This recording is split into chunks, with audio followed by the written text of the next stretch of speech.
Welcome to this new episode of the Digital Nomad Mom Podcast. Today, you're a little bit surprised if you're watching this on YouTube. If you're listening, the YouTube viewers are seeing us together on a screen. It's actually not such an important detail. It's just the fact that we are sitting on the same beautiful island with my guest, Diana Árbol, and we thought we spontaneously make a interview and meet each other instead of just, calling each other on Zoom. So yes, this is a special episode for two reasons. Because first of all, it's the first time that I'm sitting next to my guest and not having a Zoom meeting. And then second of all, it's a little bit off topic and also it's not off topic. So what we're talking about today is for some people maybe new, for some people it makes so much sense. So I'm curious and I'm really excited to dive into it straight. We're talking about the Ikigai, and if you haven't heard about it, I let Diana explain what is the Ikigai. Thank you, Jerg. I'm really happy to be here today with you. Yeah, it's not coming thanks for being here. It's funny because we meet many times doing co-working in the cafes around, and it's very exciting, like how it just came out to do it, because we're doing the same thing. Basically, we're both digital nomads.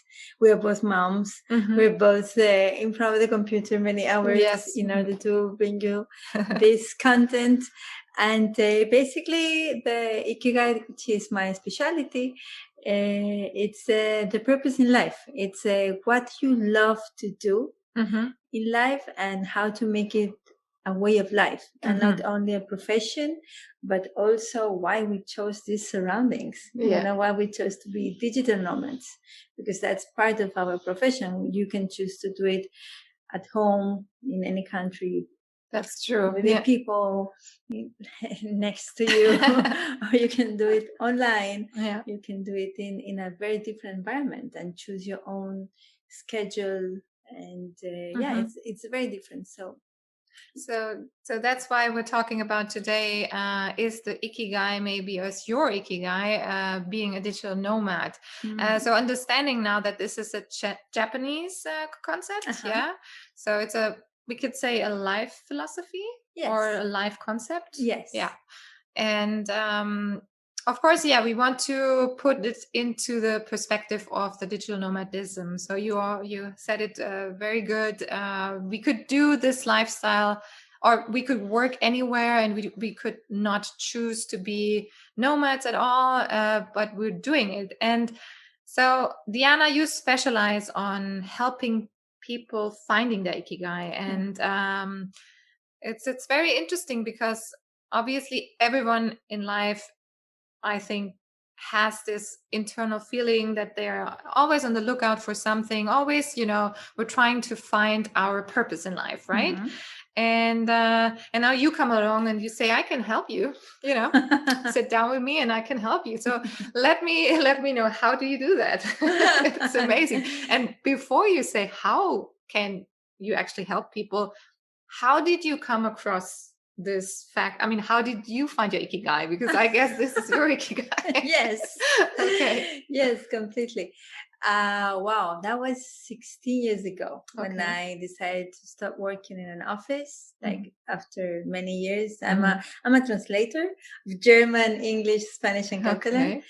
But I was very unhappy, and I felt that life couldn't be just this, just earning money and having a schedule that somebody else is telling you, okay, this weekend you have free and you have 1 month vacation, and I felt that was like slavery, like I was selling my soul to the devil, something like this. That was my feeling. My feeling, really. So I felt, look, I just know I want to help. I don't know how. I'll begin volunteering. Oh, okay. So I came to Thailand 16 years ago to an NGO to volunteer after doing a master's degree on international cooperation. And I found out that I didn't have the tools. I didn't know besides teaching English. So I understood I need to help myself first. So, yeah. That's always how it begins. Yes. So I learned Reiki, which is also a Japanese term, and philosophy, which is to give energy with your hands. And that blew up my mind. It really, like, that was like really new for me, that you can heal yourself with your own hands with just energy. Yeah. And that was, what?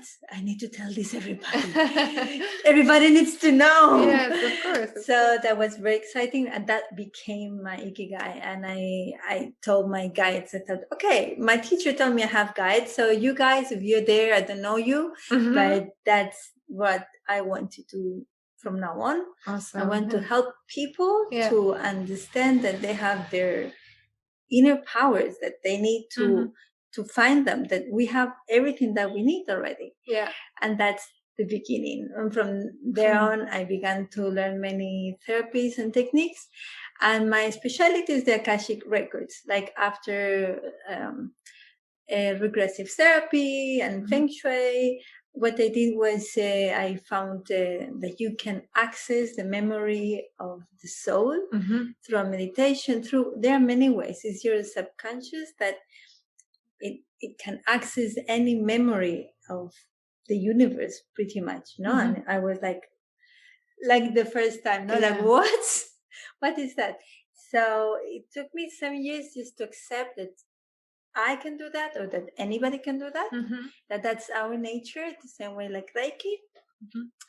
And I understood that this is what I really want to teach or to help to understand these inner voices, no? To know how to listen to them and how to make them your compass. So when people comes to make a session, basically the first question is what I came here to do. What's my purpose? What's my mission? Why? Everything. No? So they come with a list of questions and I answer them. You're channeling, or you're like a medium. You're like, okay. No, a medium. I thought that I was going to become a medium, because for me, medium is the people that listen voices and get more connected to people that are deceased. And I get to another realm, which is just this intuition, this inner voice that's telling me I'm getting this information through images and thoughts. So this is something that it's not mine. It's like everybody can do that. It's your intuition, basically. Okay. We call it intuition, but we don't know really how to use it. So I help people to learn how to do it.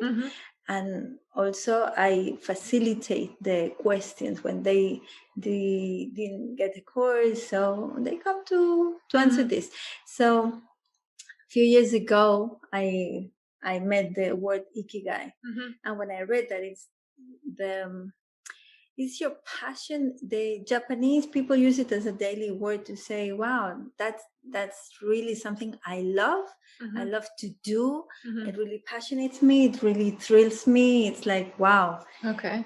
So it can be to climb a mountain. It can be with your children or to do your service. You know, it's what passionates you and makes your life meaningful for yourself and for others. That's why in Japan they don't retire.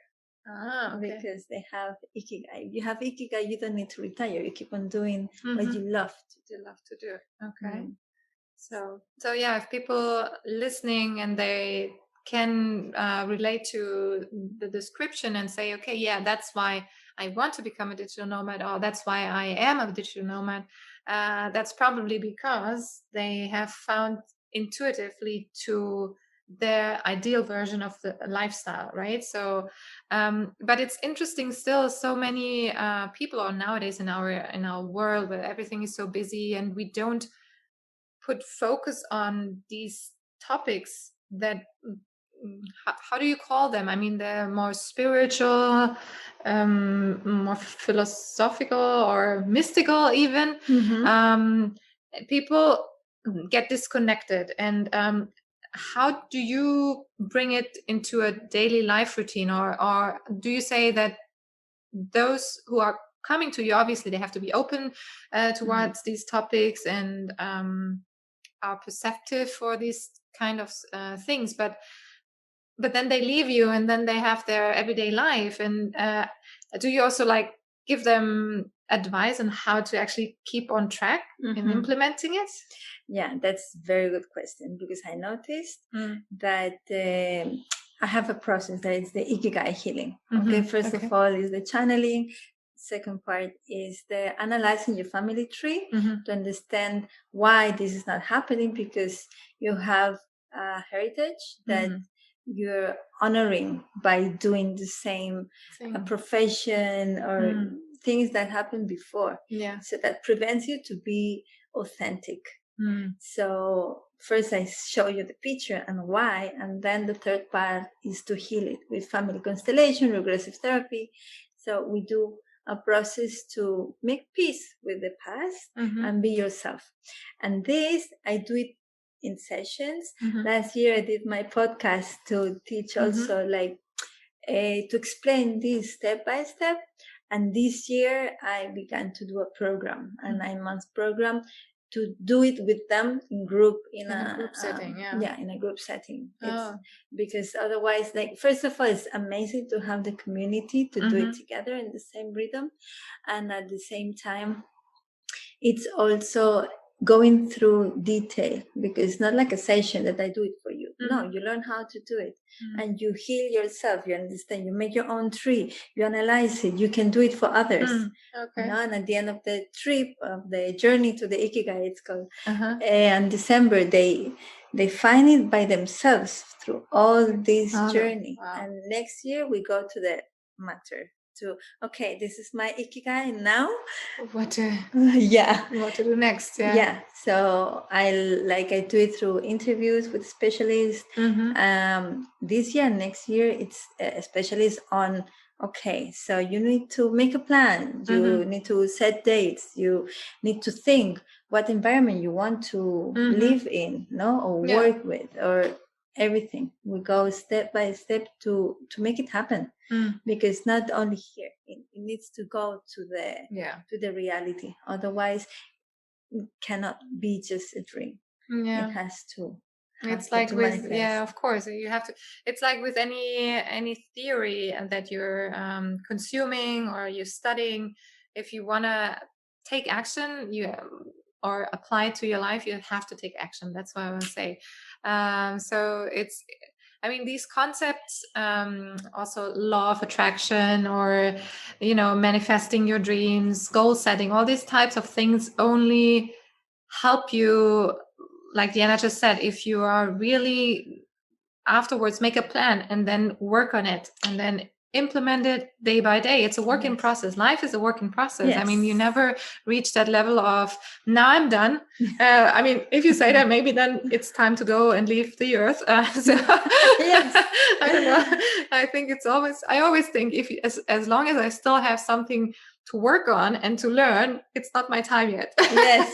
I'm a big believer in that. So you have an Ikigai. That's why you don't retire. You never retire from this passion, from what to do here. And it has many aspects in our lives. No, it's also as mothers. No, what's our Ikigai as mothers? No, we love to spend quality time with our kids, to give them a nice environment where they can flourish, where they can bloom. No, these kind of things that you go through them. No, the kind of nutrition, the friends, what they want to listen, not what they want to learn, to where they want to improve. So this is part of your Ikigai, because you're there also. It's part of the Ikigai, or is it that you have in all the areas different Ikigais? Your Ikigai is what passionates you. So, for example, if you don't like to have children, that won't be your Ikigai. But if you put attention on what kind of education you want to give to your children, why you come here? No, you come here thinking on your children too. You're conscious that you're going to break the rules of, I'm not going to bring them to a public school. And I know I'm going out of the box and choosing something different for them. So for that, It's all related. Yeah, it's part of your Ikigai because you choose your profession, your environment with them inside. Like, okay, this is going to be also good for them in our lives. It's part of being a digital nomad, them being in this kind of school, having fun, and growing. And okay, with this, I feel good. If you don't care, it doesn't matter if you're in a public school or whatever. That's not your Ikigai. It doesn't passionate you. You don't put effort on that. So it's like the way of living. Okay. How you choose every aspect of it. Yeah, it's interesting. Can you maybe give the listeners 3 tips on how to actually, like if they have that feeling, the most common word is intuition. So everyone knows intuition. So you have probably already had that feeling where you say, okay, intuitively I do this frequently. It may be a hobby, it may be a profession, maybe meeting a certain type of people. But how can people actually get closer to the Ikigai, if not through someone like you, but maybe, if they now go home after listening or when the podcast is over, what can they implement today, right now? Maybe coming a little bit closer to the Ikigai. Is there something? Yes. Yes. Okay. Yes. For me, it's listening, the voice of the soul, because, like you said, the intuition. But when do you know is your intuition working or not? Or it's your fears, your ego, whatever. Who is choosing there for you? Who is running your compass? So that if you're connected to your compass, then you will be walking through towards your Ikigai. Your Ikigai is what your soul really wants to manifest in this life. It's what makes you happy. So it will make you feel aligned. Like you wake up and you see this and it's like, wow, that's exciting. Thank you. Thank you. Thank myself that I brought myself here, that I chose this partner, that we chose to have these children and to come here and make it happen. So how do you dare to listen to that voice? Now, this voice, first of all, we have like 3 main voices in our head. First is the intuition. It's the one that when, for example, in me, I was working in the office and I saw this picture of Doctors Without Borders, and I thought, wow, I want to be there. I want to be in the jungle saving people. That's what I want. Whatever in the world, but not here. I want to help people around the world. Yes. Okay, and you feel it here. You feel it like butterflies in your belly. You feel like, oh, that's exciting. Yes. So this is the voice of the soul. When you feel it physically, that is like, wow, yes, I want this for me. Okay. This is the soul, and it feels good because it's aligned. It's like a vibration. It's like the sound that when the chord sounds, it's like, ooh, okay. And if it's not, for example, then second is your ego that comes after and says, you're crazy. How you want to be there? They're doctors. You have no clue about being a doctor. What? You want to study now 10 years to go there in order to have like what? Okay, you want to be a nurse? You want what? What do you want? You're crazy? You want okay. The reason or the mind. Okay. The mind that has all your stories. It's your father's and your mother's voices. Okay, everything that holds you back. Yes. Thanks, parents. Parents and your own stories, your own experiences. You know what conditions you in the moment you need to take choices. Okay, so you have the first one that excites you and the second one that refrains you, that puts it in doubt. That's the constant doubt. So this shrinks you. And this is very important. So you feel your body. Okay, you feel how it feels. You go back for a second, you say, okay, that was exciting, that was shrinking. Who is talking? Okay, the exciting is the soul. And the shrinking is my ego, my mind, my conditionings. Okay. And who is watching? Who is analyzing here? This is the third one. This is your consciousness. This is the one at the end. is going to choose who to follow. Okay. And this, it's always like in a second, because it happens when, for example, when you tell the universe, or your whoever you want to relate to say, okay, there's a higher force that guides us, or that I'm communicated. Doesn't matter what's the name you want to put, but you ask, I really want to choose. I want to see what is my Ikigai, what's my path, And suddenly you see these images, these people, and you get these messages that come apparently from outside, but it's because you call them. Yeah. And then if you feel excited, it's like, like when you see my daughter is very keen now on watching the hours, when they're a couple of numbers that are like 11:11 or 22:22. So these are signs, that the universe is bringing you like messages of people that's telling you, it's this way, this way. It's exciting, So go that direction. You just have to be open-minded and hear them and pay attention, and then also be brave enough to. That's the third one. Yeah.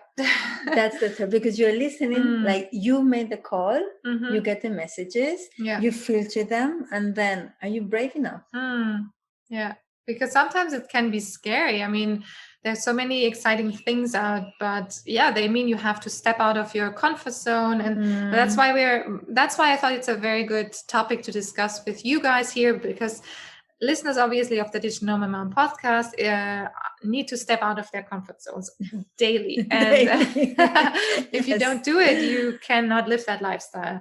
You will never, or if you're living it already, you probably will return to your old life, because this voice, the reason, the parents' voices or whatever the society tells you, it's crazy to not send your children to school. It's crazy to move whenever you feel like moving. It's crazy not to have a house. It's crazy that you in your mid-30s don't own a house or don't have a car.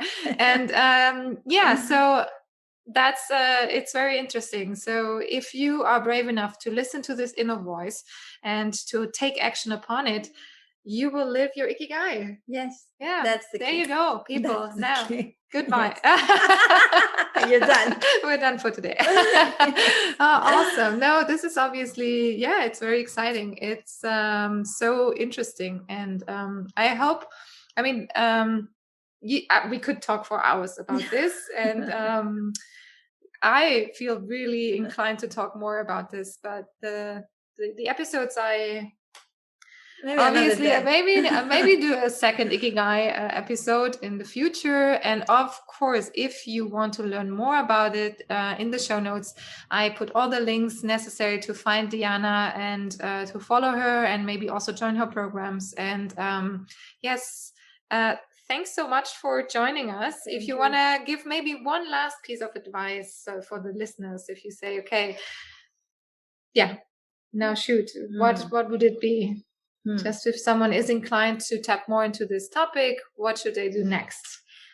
For me, one of the keys was, where do I want to see myself when I look back, when I'm 60, when I'm 70? Okay. What would I have done? Yeah.